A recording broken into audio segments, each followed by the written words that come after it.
What is up, Pyromaniacs? Pyrostasis here. We are back in the world of World War Minecraft. Almost said Warp Drive for some strange reason. And today we're going to be taking a look at one of the new features that Lim has added to Warp Drive. This is a very cool feature that will allow you to find people pretty easily. I mean, you're still going to have to fly around and do some basic math, but other than that, it's pretty easy. Now, this is the basic setup, and this over here is the advanced setup, but we're going to start with the basic setup first. One thing I do want to say, the basic setup is basically just like this.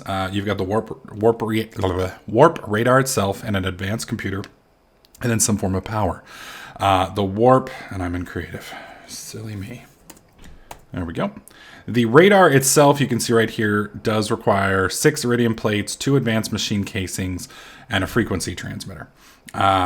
Frequency transmitter is pretty cheap. The iridium plates, pretty expensive. And then the advanced machine casings, not too bad. But this is basically late game tech, pretty much. So once you've got the radar, you need to put it on, or an advanced computer on it, and then you need to have some form of power coming to it. It is expensive. If you build this reactor first, you can bypass this setup and go straight for the advanced, but I'll show you guys that here in a second. All right, so once you connect this, you're going to be looking at something like this. You can type dir, that'll show you all of the programs that are here. We're going to be playing around with ping and scan. Ignore the rest. So ping, basically, think of it as like sonar or something along those lines. You perform a scan based on the size that you want. So we're going to do ping 500. We're going to type that in and let it do its thing. And then it's going to list the coordinates. Now, you can see right here, we are the USS Hawkeye. So we pull this up, we can see right here, this is us. This is our current location. And these are the X, Y, and Z coordinates. Right here, you can see this is the USS Needle. Now, that's about 30 blocks away. That's right over there. That's that ship. So, you know, that's kind of close range. 500 blocks, you know, they're almost in shooting distance at that point. You may want to have a little bit further distance. So we're going to do ping 2,000. 2,000. And with this will take just a little longer. This also uses more power. And you can see that we found the Enterprise, the Space Spawn, USS Needle, Hawkeye, and From Cyrus with Love. And some of these are drastically further away from us than some of the other ones. So this would kind of give you the ability to see things as they're coming in before they get to you. The problem with this is it does require you to pretty much constantly mess around with this. Now, you do have the scan option, so you can do scan. I will do 500. And with scan 500, it's going to pull up a map here, and you can basically see what's going on. You can see this is you, and this is somebody else. And you can see the radius, but you can't really see the coordinates or how far away, the distances, etc., etc. And you can't move it. It's kind of lackluster. It'll give you a visual representation, so you can just click on it and figure out whether you're by yourself, especially if there's only one ship. If you see any other marks, you kind of know somebody else is there. But it's not really a cool setup, so to speak. It's very utilitarian. Now, once you get the enantiomorphic reactor, God, that's a mouthful, you're going to have a lot more power, and then you can use the advanced monitor setup. All you have to do is connect to the reactor. Basically, you need a warp radar, and then you need a computer. You don't need an advanced computer for this one, Lim? You always need advanced computer. Oh, is advanced monitor the same thing? No. Okay, because over here you've only got a computer. Yeah, and behind you see it's connected to the advanced monitor. Well, that's why I asked. Is an advanced monitor the same thing as an advanced computer? You said no. It's different blocks. But they count as the same thing? No. The monitor display, the computer compute. Okay, well, I just asked, do you have to have an advanced computer for it? And you said no. Or you said yes, but we don't have one. And then you said we have an advanced monitor. You have an advanced computer here that controls the radar and the reactor. Well, that says a computer to me, not an advanced computer. It's red, so it's advanced computer. That's... It's yellow, means advanced computer. The basic one is gray. Okay, all right. these two computers here are different item IDs to me. This one's 1225. This one's 1005. That's my only... Anyways. Okay, so you need an advanced computer. 1005 is the name of the computer. The item ID is 1225. I see it now. All right, so you've renamed it. You got snarky. Okay, fair enough. Oh, makes sense now. Makes sense now. All right. So you need your radar. You need an advanced computer, unless you're fancy like Lem, and then you can call it whatever the hell you want. Then you need advanced monitors if you want, and you can have a nice little display like this, which allows you to kind of see what's going on here. You can see how big the map is down here in the bottom. You can see we're scanning at 300. You can see how much energy is in the system, what the scale is, and how many contacts. So with all of this, you now have a graphical user interface, which makes it kind of nice. So for instance, you can see, this is how much energy we've got. This is the radius. Auto scan basically is it going to continuously scan or not?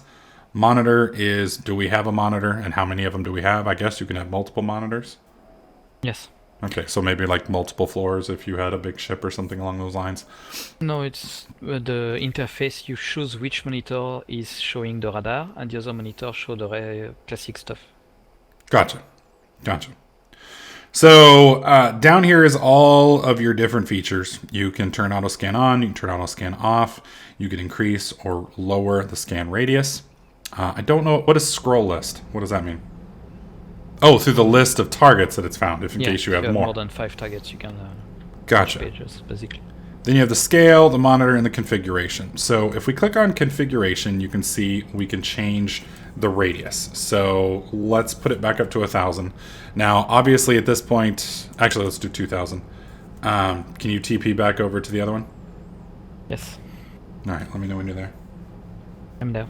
All right, so we've set that up to 2,000. We'll leave the auto display at 3, and we'll put it out on one monitor. And let's go ahead and scan. I hope that's going to work. Well, I hit S, and I'm assuming it worked, because yes. So you can see we've got From Cyrus with Love up here. We've got TDK Enterprises down here, and Hawkeye US Needle. They're right on top of each other, which is pretty much true. You can see that our scale is 2,000. Our scan radius is 2,000. So this is basically at 2,000. Now, if we wanted to adjust the scale, we could adjust the scale by... Why did it say that? Plus or minus. I guess I have to use the numpad? Yes. Yes. So I can reduce the scale, and as I reduce the scale, you can see... Actually, that's increasing the scale. So we'll do it the other way. And you can see we're kind of zooming in and moving things out.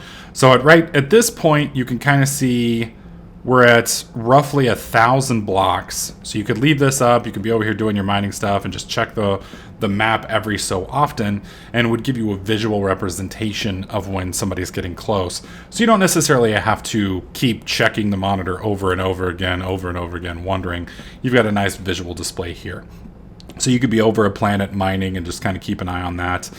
You can have another monitor running your reactor and keeping an eye on that, et cetera, et cetera. And this should give you guys the ability to find things fairly easily. You can also see Lem is moving it around, zooming in, zooming out. There's a lot of really cool features you can do with this. A lot of really cool features. Now, for those of you guys who are smart and have taken a look at these coordinates, some of this stuff will still be here. Some of it won't.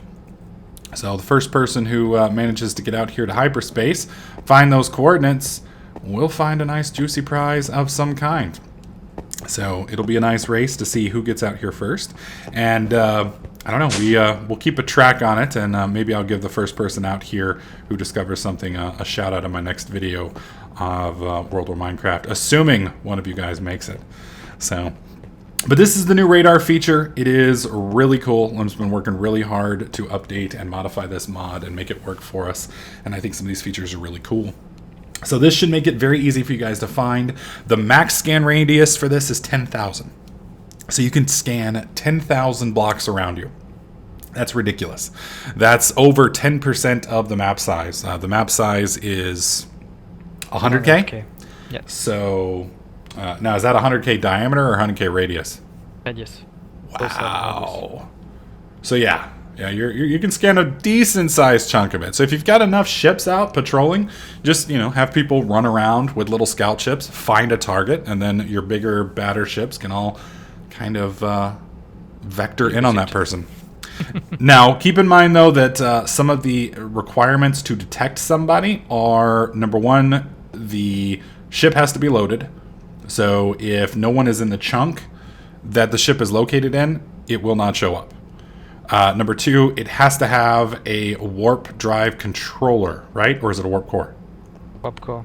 Has to have a warp core. So if there's no warp core in the ship, it's not going to show up.